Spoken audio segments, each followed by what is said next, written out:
Hey guys, welcome to yet another drop pick video for the upcoming Marvel Rivals. I'll be making this into a series, so if you like the content, feel free to stick around for future videos.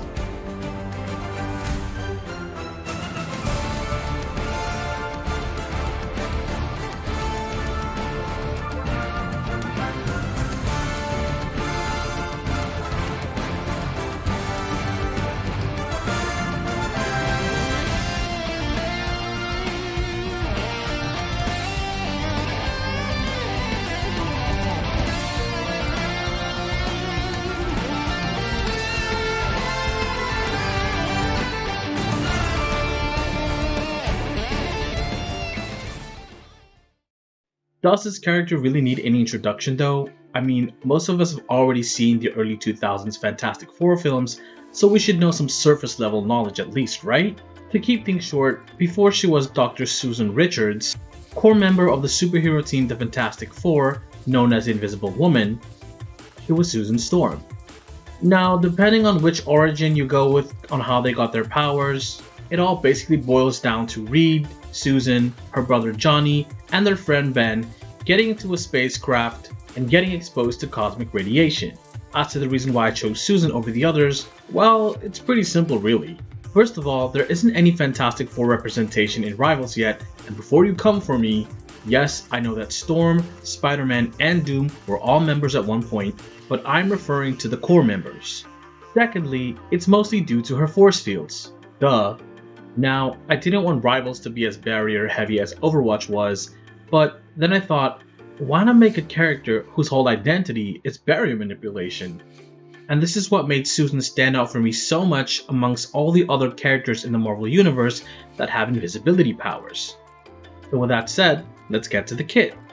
Susan Storm is a ranged tank that utilizes force fields to protect and aid her allies in battle. Susan's primary fire are flat cylindrical force fields that damages enemies in a short range. Susan's passive is called Psionic Hyperspace Force Field. This is what Susan's entire kit is based around. Through concentration, she's able to project psionic force drawing from the hyperspace. The way I interpreted this for the game was that she would have a passive meter that allows her to manipulate force fields in battle. Susan's first ability is called Invisibility. Duh, you can't have the Invisible Woman without being able to turn invisible, that just doesn't make sense. Using her passive, Susan is able to toggle becoming invisible, granting her extra movement speed while the invisibility is active. The longer she stays invisible, the more it consumes from her passive. Susan's second ability is called Psionic Surge. Susan sends forth a psionic force field that knocks back enemies. This is on a 15-second cooldown. It's very much similar to the ability of Reinhardt's charge, except she's not physically doing the charging, it's more of the force field doing that. Susan's third ability is called Psionic Shield. Susan channels a dome shield around her allies and herself, similar to Winston's shield in Overwatch, that deflects damage.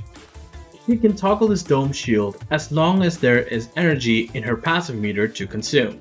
Susan's fourth ability is called Psionic Platform.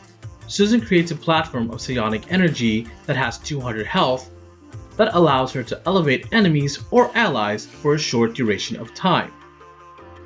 This also consumes her passive meter. Susan is able to create as many platforms as long as she has energy in her passive meter. However, she is limited to 2 platforms at the same time. Susan's ultimate is called Psionic Prism. Susan creates a large 2000 HP full world barrier, trapping enemies inside, lasting 8 seconds. Allies are also able to damage enemies through the shield. Like I said before, shields on tank characters in games like these are a staple concept and also a balancing nightmare, but giving the character the flexibility of how they can use these shields makes for a more fun and interesting way to play the game. For skins, Susan has had quite a few iconic and problematic costume iterations over the years she's been a character in the comics, but I feel like NetEase could come up with a few ideas that don't necessarily diminish her as a character. Anyway guys, that's all I got on my side today. Please feel free to subscribe for future videos, leave a comment or hit the like button if you found this interesting, and I'll see you guys on the next one.